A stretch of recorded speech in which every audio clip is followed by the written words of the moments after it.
In Washington, Tony often socialized with younger members of the pro-Israel lobby.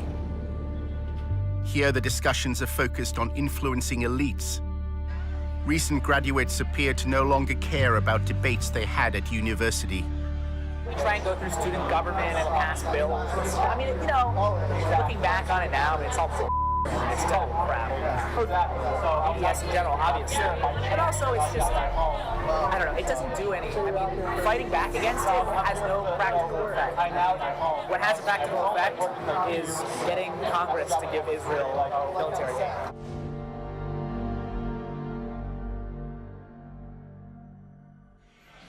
At the end of the day, it doesn't matter what happens at the University of X. What matters is what happens here. What matters is what happens in the capitals of the state, the capitals of other countries. The pro-Israel lobby is keen to co-opt elites beyond America.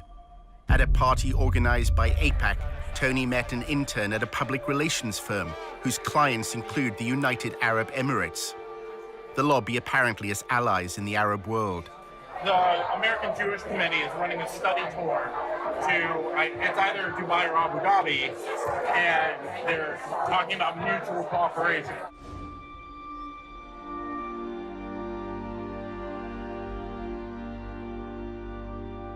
What are the ties like between the UAE and Israel? They're getting so much better. Nobody knows. The governments have to coordinate on security. It's all under the table. They're on trade, security, tech, medicine. There's a lot of cooperation. Basically, where I see it standing right now is the GCC has all this under the table cooperation with Israel, and it's getting to the point where it's getting to the surface. Does the UAE have a stake in BDS? They do run all the time the argument of Palestinian suffering and occupation. They do kind of toe that line, but that's because they have to save face in the Arab League. They're literally just trying to cover their bases. Are they actually helping out BDS in any way? They benefit from Israeli tech, so they're not going to boycott them. Why would they? Tony's boss at the Israel Project used to work at AIPAC, where debate about Israel's actions or Palestinian rights were rarely prominent. Does the war of ideas matter?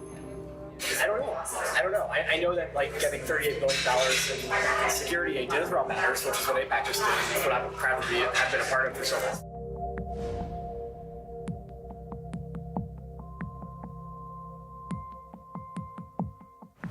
My job was basically to convince students that participating in the war of ideas on campus is actually a distraction. You can hold up signs and have rallies on campus, but the Congress gets $3.1 billion a year for Israel. Everything AIPAC does is focused on influencing Congress. Congress is where you have leverage, so you can't influence the President of the United States directly, but the Congress can. AIPAC is very interested in making sure that every representative and every senator toes the line on Israel. And it is highly effective in that regard. That's why it's considered to be synonymous in many people's heads with the lobby. AIPAC's website shows members of Congress attending its conferences and declaring their support for Israel. And on behalf of Congress, thank you for sending a clear and unequivocal message to the world that the United States stands with Israel now, tomorrow, and always. I reject the BDS movement, whether it be on campuses in France and London or right here in the United States of America. To get elected in the American political system, you need lots of money. What AIPAC does is it makes sure that money is funneled your way if you're seen as pro-Israel, and it'll go to significant lengths to make sure that you stay in office if you continue to be staunchly pro-Israel. May God bless Israel. May God bless the United States of America. May God bless you all. Thank you so much. Thank you. They have questionnaires. Anybody running for Congress is expected to fill out a questionnaire. And they evaluate the depth of your commitment to Israel on the basis of that questionnaire. Then you have an interview with local people. If you get AIPAC support, then more often than not, you're going to win. Jim Moran is a Democrat who represented a congressional district in Northern Virginia. You realize it's not just the money, it's the number of concerned activists. They'll send out postcards, they'll make phone calls, they'll organize. I mean, that's the democratic process. They understand the democratic process. We made sure that there were people in every single congressional district. And then you'd call them up and say, I'm calling from AIPAC in Washington. I did these calls. We hear that you're good friends with Congressman so-and-so. Oh my God, yes. We've been friends since elementary school. Well, what does he think about Israel? I never talked to him about Israel. Well, can I come down and talk to you and help you figure out a way to talk to him about Israel? No, just tell me. What should I say? I don't have to, I'll just tell him. Our undercover reporter wanted to learn more about how funding is secured for congressmen. Speaking of the devil. David Oakes, a prominent pro-Israel advocate, invited Tony to a fundraising event. Oakes later called him to discuss the details. Is it just a social event? No, hold on. I'm going to email you a list of the people that this group supports. This is the biggest ad hoc political group, and definitely the wealthiest in D.C. Hold on. Mark Kirk, the senator from Illinois. Ted Deutsch from Florida. Barbara Comstock, she's the Congressman from Virginia. Richard Byrd from East Carolina. Kelly Ayotte, she's fantastic. She's in the Arms Committee. They'll walk in the room and they'll say everything here is off the record. And then they'll say, here's a little bit about me, and then people will ask very specific questions. The fundraiser was being held in a wealthy suburb of Washington. The AIPAC group, it makes a difference. It really, really does. It's the best bang for your buck, and the networking is phenomenal. Congressmen and senators don't do anything unless you pressure them. They kick the can down the road unless you pressure them. And the only way to do that is with money.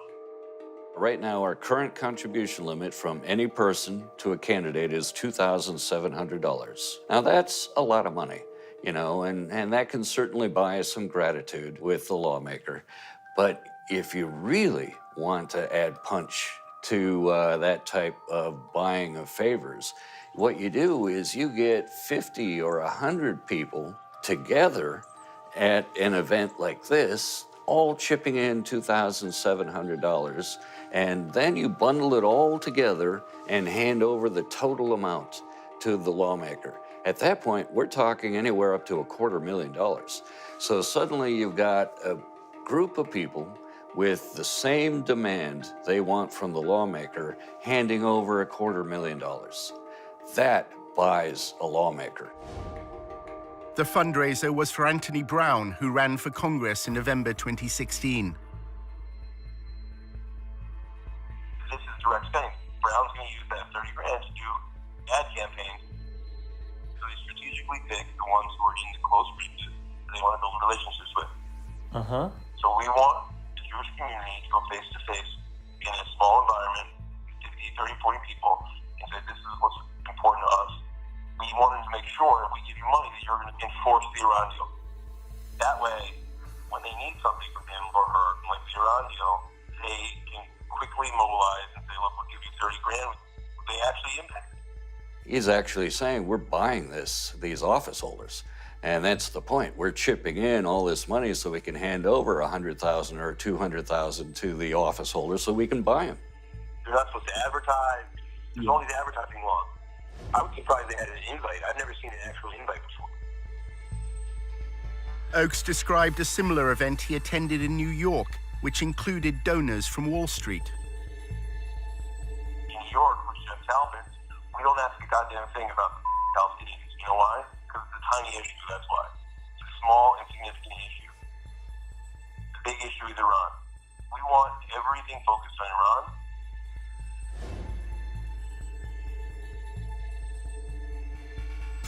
What happens is Jeff meets with the congressman in the back room, tells them exactly what his goals are. And by the way, Jeff Talbot is worth $250 million. basically they hand them an envelope with 20 credit cards and say, you can swipe each of these credit cards for $1,000 each. There is a disclosure law that is designed to highlight whether there may be potential money laundering going on in events like this. And that is if the funds are earmarked. And that means the organization has to disclose who showed up at that event and how much each individual chipped in and what they handed over to the lawmaker. What's the name of the group that puts this on? It doesn't have a name. There's no name. It's an ad hoc political group. For all the legal reasons, people pool their money. What this specific group is doing to try to avoid that disclosure requirement, it isn't taking money and then putting it in its own account and then handing it over to the office holder. It's just collecting credit card information and then turning that over directly to the candidate. Therefore, it's not violating the earmarking law, and they're not reporting this. All we would see on the campaign finance reports are the individuals who contributed, but there'd be no record on those campaign finance reports that they worked together as a bundling group, that they were all at this event. All we'd know is person A gave $2,700, person B gave $2,700, and we'd have no idea they're working in tandem with each other. The one in New York is 10 grand over 2 cycles. It's a minimum commitment. Some people give a lot more than that. Whatever your commitment is. So like if you give 5,000, you definitely ensure that I don't go over the 2,600. You know what I'm saying? If one is at a meeting where person A wants to give 5,000, another person has only $100 to give, and that person gave 2,500 to the other person at that meeting as a gift, and they both therefore gave a total of 5,000, 5,100, would that be illegal? That would be illegal. That would be laundering of campaign contributions. The limit applies to the individual. And so each individual is subject to that $2,700 limit. And if any individual goes over that limit, they are violating the contribution limit. They cannot legally do that by laundering money through other individuals. If you give 5,000, you definitely ensure that I don't go over the 2,600. You know what I'm saying?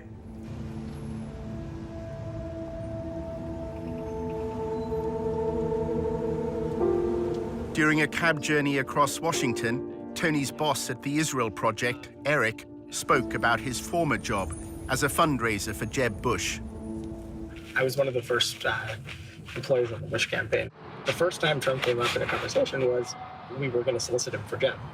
And we were like, why isn't he writing a check? We would joke, like, this is the donor who went nuts. Eric shares his concerns about Jeb Bush's campaign.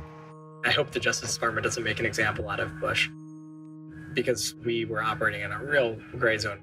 And we raised enough money, we figured, let them come at us, we'll defend ourselves. We thought he's going to be the Republican nominee, everyone did at that stage. A relatively small number of families supply hundreds of millions of dollars annually to lobby politicians. The 200 families whose giving constitutes 90% of all political giving are not giving because they want a government contract or because it's good for their business. They're doing it because they actually care. In my view, it's obscene how much money there is. One of the most effective uses of the lobby's funds occurs when Congress is on its break. Every year, they fly hundreds of members of Congress to Israel for these extended travel junkets that are really lavish. They're first-rate vacations. They'll rack up $20,000 or more for a vacation for a member of Congress. The member can bring along their spouse, and they have a great time. You are told that Israel continues to be under siege from hundreds of millions of its neighbors who are Muslim and who hate Israel, who hate Jewish people. You're told that Israel survives because of the United States and because of American politicians like you who support us. An attempt was made to change the law so that all expenses-paid trips would be considered a bribe. I drafted legislation to try to reform the whole profession of lobbying to get rid of free travel and gifts from lobbyists.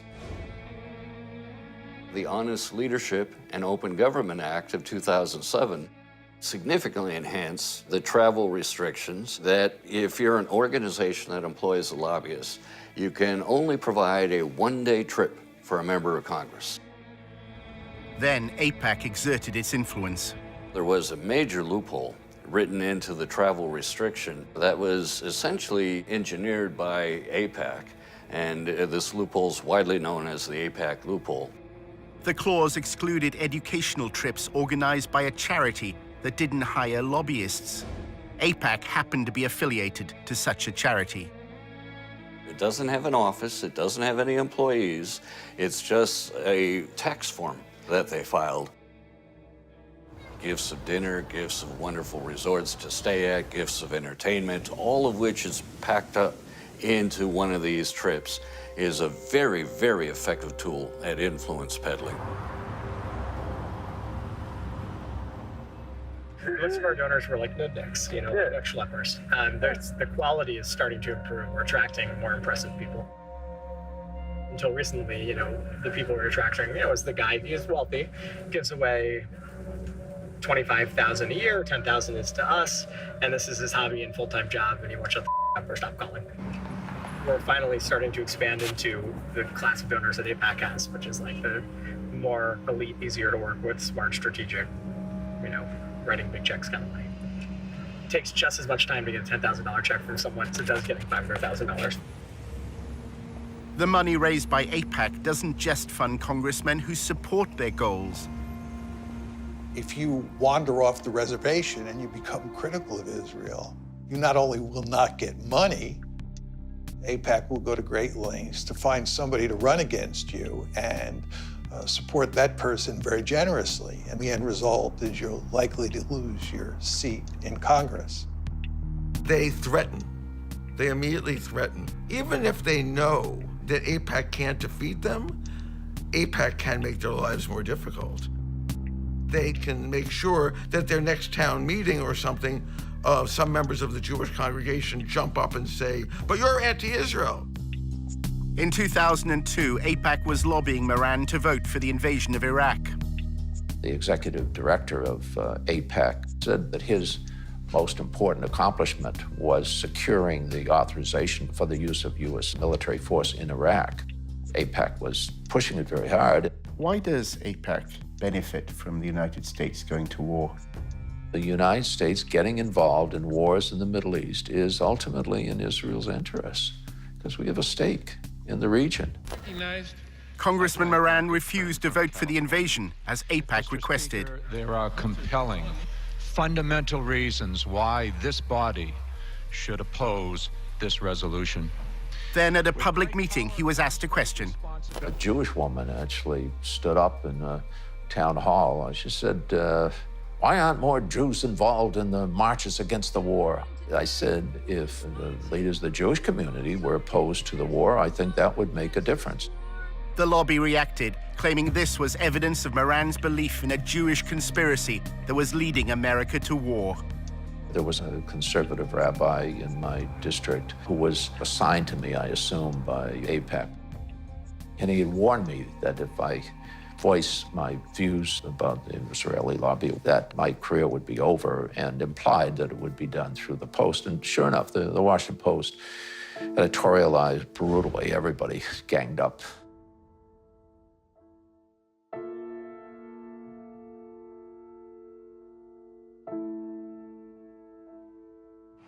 So what are the main outlets that TIP work with? Washington Post is the biggest one. Okay. Isn't that like just down there or something? Yeah, it's actually that building. Moran claims the Washington Post's editorial board has a close relationship with AIPAC. The principal editorial board of the Post itself has been a very effective instrument because they've been able to maintain their credibility. And it's a great paper in every other way, but because they have such credibility, they're extremely effective. Everyone knew he wasn't anti-Semitic. Anti-Semitism has come to mean anti-Israel. The AIPAC crowd doesn't really care very much about whether or not a person likes Jews or wants one to move next door All they care about is what their position is on Israel. Both of my daughters married Jewish men. My grandchildren are Jewish. Anybody that considers me anti-Semite is ignorant.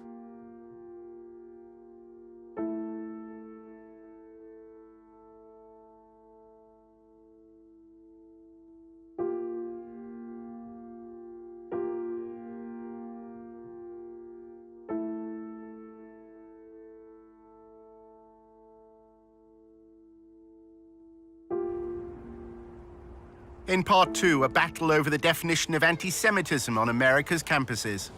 There are those who claim, oh yeah, we're trying to stop anti-Semitism, but what they're actually trying to do is stop advocacy for Palestinian human rights.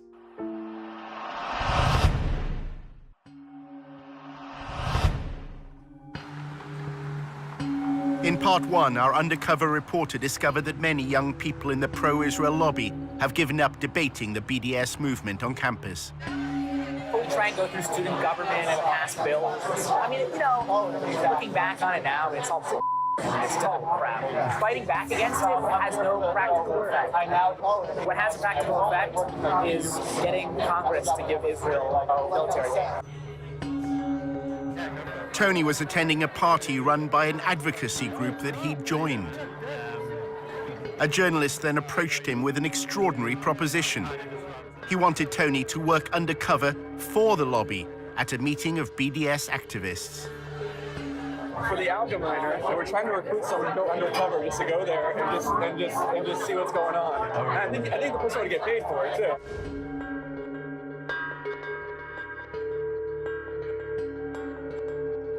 Yeah. Someone's gonna sign up, do that profile, just kind of like see what's going on. Higher up, you know, they sent an email today that like, you know anyone who can do this. For some reason, he popped into my head.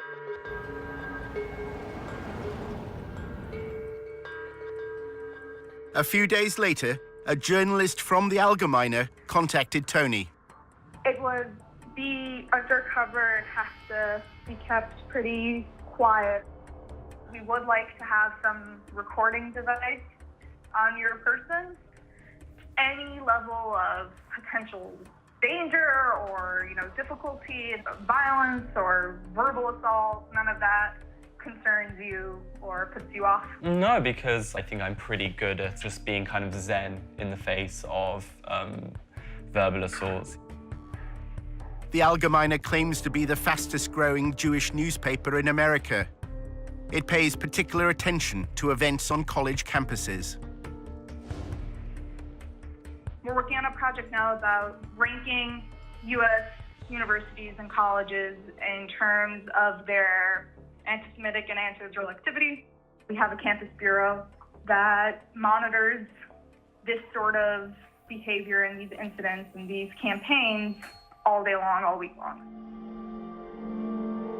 The Allgemeiner often reports that anti-Semitism exists amongst pro-Palestinian student groups. The language that comes from those arenas move into that sphere of the new anti-Semitism, which is anti-Israelism. And that's a big focus at the Campus Bureau, looking at the blurring of those lines and where those boundaries have eroded. As journalists, right, exposure is the goal, exposing truth. In August 2016, a story in the Allgemeiner caused waves in Washington's pro-Israel circles.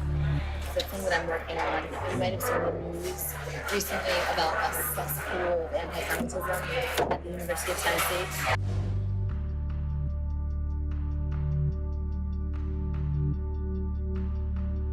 So the expose was on these anti-Semitic tweets. They uncovered 14 current students, 5 recent graduates at the University of Tennessee that had tweeted all of these horribly anti-Semitic things. The evidence was released by an anonymous group within the pro-Israel lobby. They're called Canary missions. Nobody really knows who they are. Yeah. They expose anti-Semitism, anti-Israelism, and anti-Americanism in the U.S., like on college campuses. They study it and then release these expose reports, but they're secretive. They don't reveal who they are. The University of Tennessee is based in Knoxville, a quiet city in the east of the state. Tennessee is conservative and religious. The Christian church has political influence here. 6 out of 10 voters opted for Donald Trump. At the university, students and professors, including opponents of BDS, were taken aback by the headlines. It said that there was rampant anti-Semitism at the University of Tennessee. This was quite a shock. It was very surreal and strange. I didn't see anything happening on the ground. It all seemed to be internet-based. There's this international headline with our names and this defamation of our characters. It was the last thing that we were expecting to happen. I was surprised that they were targeting the University of Tennessee. I mean, there's just not a whole lot going on in Knoxville. It just seems such a benign target. Several tweets were clear-cut examples of anti-Semitism. Some failed to distinguish between Jewish people and the State of Israel. Others made vile references to the horrors of the Holocaust. There were definitely some very anti-Semitic things said, but it seemed to be by a limited number of students. Those tweets are horrible, and that should not be supported by anybody. One of the students, there were tweets from when they were 14, 15, and 16 years old. People do and say stupid things. Students who were campaigning for Palestinian equal rights were immediately suspicious, believing the Allgemeine had another motive in running the headline. The way that I saw that article was that to discredit some of the work that we were doing, they threw in these people who are a part of the Muslim community or a part of the Arab community around Knoxville, and things that they had said, things that they had done. They were very old, a lot of times before people had gotten to college. I think this is just old stuff that's being dug up for lack of any other material. I was really horrified that you had essentially this blacklist of students. The list included Summer Awad, a Palestinian American. She was accused of supporting terrorism after sharing a Facebook post. In that image, I mean, all it is showing different tools of Palestinian resistance. One of them's BDS, one of them's stones, and the one that they circled happens to be the knife. They obviously have much bigger weapons than the Palestinians can even imagine having, but they're just able to frame this image of violence and to frame this image of defending themselves. Shortly after being named by Canary Mission, posters and flyers linked BDS supporters to Hamas. There was a list of most of the names of the students that were mentioned in the Canary Mission. All I kept seeing were flyers all over the place. Like, they'll put it on cars, they'll put it on side tables in the student centers and stuff like that. That kind of scared me, to think that there are actually people physically on campus posting these things. Back in Washington, Aviva is drafting a letter to the University of Tennessee on behalf of the Brandeis Center. They want the university to take a stand. We're telling them that basically they need to issue a stronger statement. They need to investigate the students that were involved. They need to offer education and training. In addition to drawing attention to those responsible for anti-Semitic tweets, their orchestrated release served another purpose. It's part of a wider campaign by the pro-Israel lobby. The problem right now, I think, on universities is that administrations don't realize that anti-Israel statements or anti-Zionist statements often are also anti-Semitic. To find out what anti-Semitism means for the lobby, Tony visits Aviva's boss at the Brandeis Center for Human Rights in Washington. Despite its name, it's a pro-Israel lobby group. Hi. It's great to finally meet you. Really good to meet you. Kenneth Marcus is involved in the lobby's attempt to redefine anti-Semitism in a way that could include criticism of the State of Israel. Right now, the challenge is that there are people who say, you know what, anti-Israel politics have nothing to do with anti-Semitism. Well, you've got to show that they're not the same. but they're not entirely different either.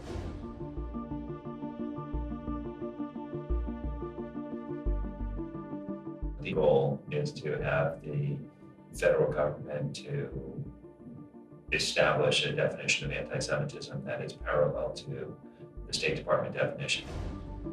The US State Department defines anti-Semitism using a three-point test known as the 3 Ds. It includes statements that demonize Israel, those that apply double standards, or those that delegitimize the state. There have been attempts by some to try to define anti-Semitism in such a way that conflates actual anti-Semitism with completely legitimate criticism of Israel or Israeli government policies. They are overly broad and vague to the point where any kind of criticism of Israel or of Israeli government policies can be labeled as anti-Semitic. One of the major tactics that the lobby uses to defend Israel, and it's done this for a long period of time, but it's using it more and more these days, is to identify people who criticize Israel as an anti-Semite. The letter that Aviva was sending called for the University of Tennessee, Knoxville to address a long-standing problem of anti-Semitism on campus. The Brandeis Center is urging American universities to adopt a definition of anti-Semitism that could include criticism of Israel. We're trying to get universities to adopt a uniform definition, whether it's the State Department's definition or a similar version of it, because then we think that the administrators would be able to understand anti-Semitism better and discipline students for hateful and discriminatory actions. The Brandeis Center also wanted the university to screen what they described as a path-breaking film called Unmasked Judeophobia. It was made by a member of staff at the university and featured Kenneth Marcus. It is now socially acceptable to say lots of different things that were not acceptable in the past. Anti-Israelism and anti-Semitism is one example. It tries to make the claim that Muslims have adopted Nazi-like anti-Semitism and are going to essentially lead the next Holocaust on the Jews. The film positions anti-Semitism at the heart of the BDS movement. It was not sponsored by the chancellor, but it was held at the law school, and Ken Marcus did attend. It was screened on the day that commemorates victims of the Holocaust. The film was not appropriate for Holocaust Remembrance Day. As a scholar of the Holocaust and anti-Semitism, I would just say the film's conclusions didn't meet scholarly standards. Exactly why Washington's pro-Israel lobby is concerned by events in Tennessee is at first hard to understand, until one considers the growth of evangelical Christianity in the southern states. Tennessee is a Bible Belt state, and the capital of Tennessee is known as the buckle of the Bible Belt. And that good old Southern Christian culture is very strong here, and a big part of that has now become this rhetoric of Christian Zionism.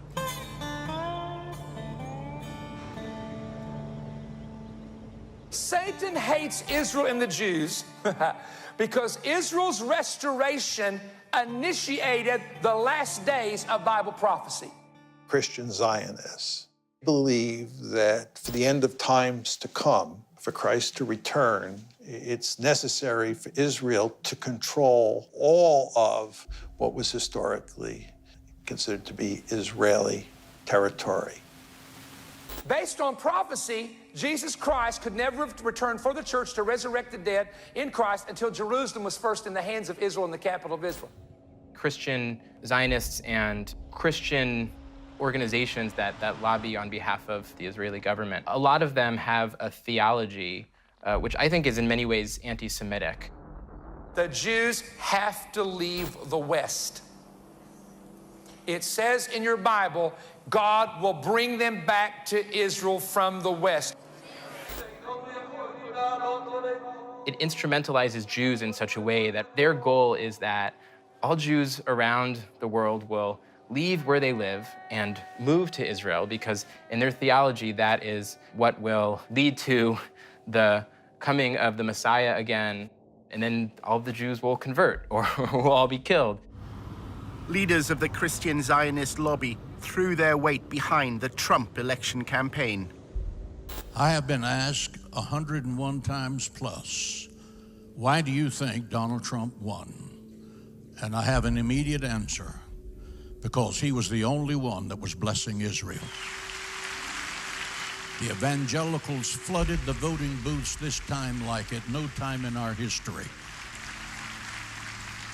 And a lot of the laws that are being enacted in those states that are pro-Israel, anti-BDS, are coming about in part because there is so much sympathy for Israel in that community, which has a lot of political power. Senate Joint Resolution 170, about a resolution to condemn boycott, disinvestment, sanctions movement, and increasing incidents of anti-Semitism. In 2015, Tennessee became the first state legislature to condemn BDS. It's the result of the lobby's attempt to use legal means to quell BDS on campus. In recent light of anti-Semitic things that have happened here in Tennessee on our college campuses, we are just expressing our support as an ally for the state of Israel. And with that, I renew my motion. Made it seem as though there's this huge Palestinian liberation movement happening in this state. That's the way that it was presented at the legislature, was that we need to stop this before it takes over our state. There's an intensive effort by Israel and pro-Israel groups to get governments, universities, legislative bodies to adopt a definition of anti-Semitism that includes criticism of Israel and its state ideology, Zionism. We're the space where a lot of these things are initially brought and tested. The rough drafts, like the beta version, comes here, and then you'll see that same bill go into another legislature the following year. According to their definition, if I say to you that I believe that instead of separate Israeli and Palestinian states, there should be a single state where Jews, Christians, Muslims, atheists, everyone has full equal rights, the way they do under the Constitution of the United States, that would make me an anti-Semite because I'm denying Israel's right to be a Jewish state. How to define anti-Semitism? I would say hatred, discrimination, violence, animus towards Jews for being Jewish, I would say is the broadest definition of anti-Semitism. They have created this perverse definition of anti-Semitism where calling for everyone in Palestine, Israel to have equal rights is somehow an attack on Jews. And they're trying to get this pushed into official definitions. And this has been a key goal of people like Kenneth Marcus and the Brandeis Center, so that they can then go after people who are advocating for equality and bring them up on charges that they're actually anti-Semitic bigots. You have to show that they're racist hate groups and that they are using intimidation to get funded and to consistently portray them that way.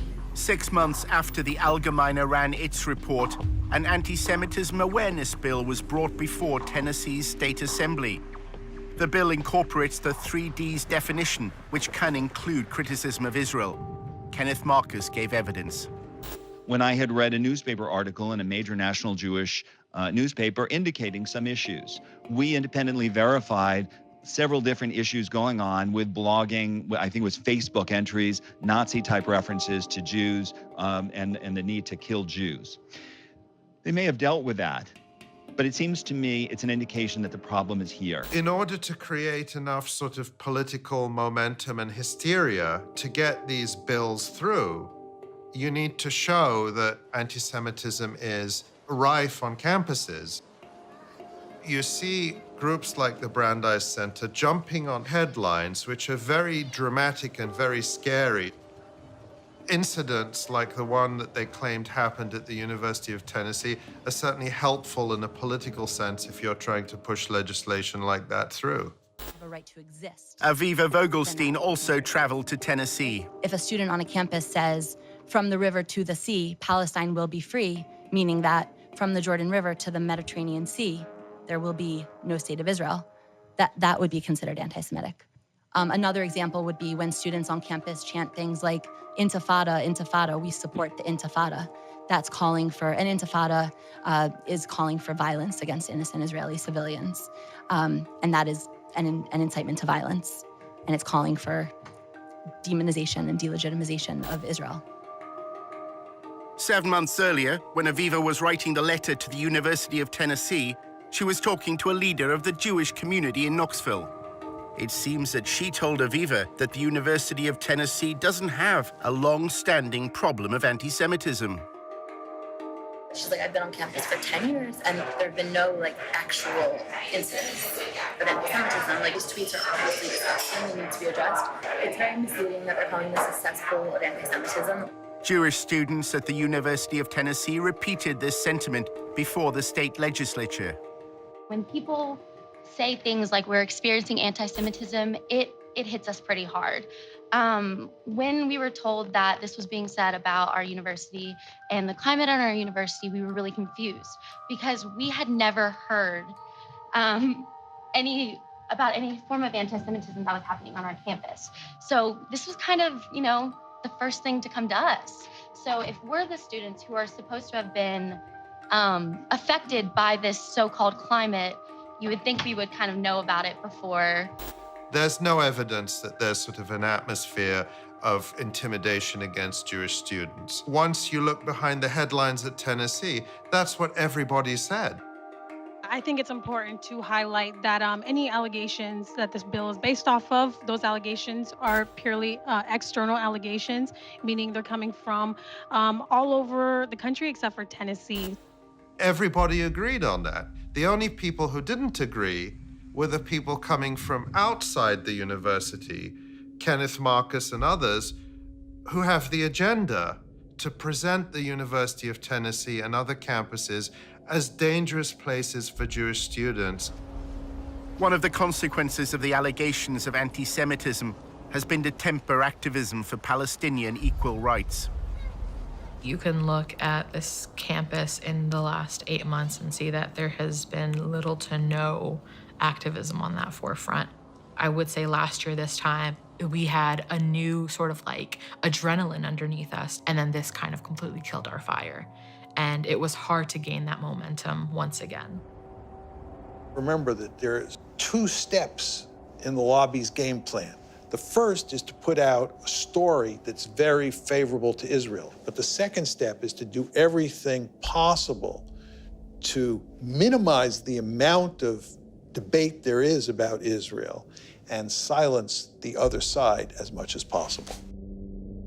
After Aviva spoke to Jewish students in Tennessee, she also learned that their greatest concern is unrelated to pro-Palestinian activism. BDS is not a real movement on the campus. Students for Justice in Palestine, which has a large following nationwide, has very few active student members. We mostly only have problems with Christians trying to proselytize the Jewish students, because in the South it is happening. Everyone is so it's all evangelical.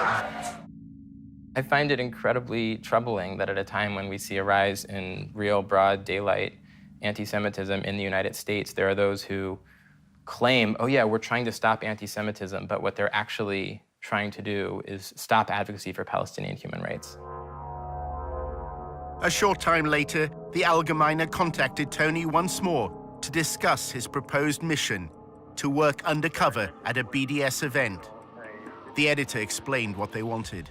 One of the projects that we've been looking to do for quite a while is to try and infiltrate some of these groups, get undercover and discover what they're about from the inside. You explain the war, it's a hostile environment and there's some risk involved.